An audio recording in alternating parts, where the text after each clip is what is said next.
Mastering English phrases. Commit your time, explained. Hello and welcome, everyone. In today's video, we're going to dive into the meaning and usage of the phrase, commit your time.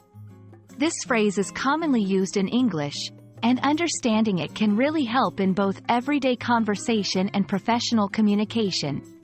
Let's get started. Commit your time refers to dedicating or allocating a specific amount of your time to a particular activity, task, or cause.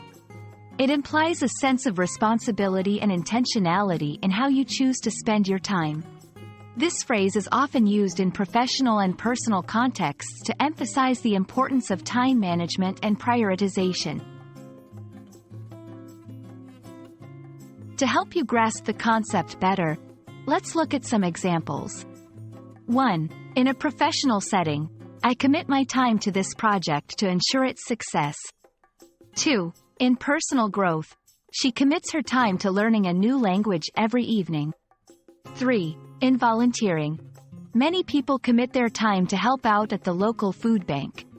These examples show how the phrase can be adapted to various situations, indicating a deliberate choice to use time effectively.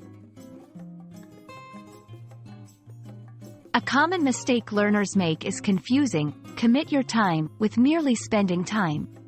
The key difference is the element of deliberate decision and purpose in committing time. It's not just about passing time. It's about actively choosing to allocate it for a specific reason. I hope this video has been informative and helps you use the phrase, commit your time, more confidently in your English conversations. Remember, language learning is a journey, and every step counts. Thanks for watching, and see you in our next video.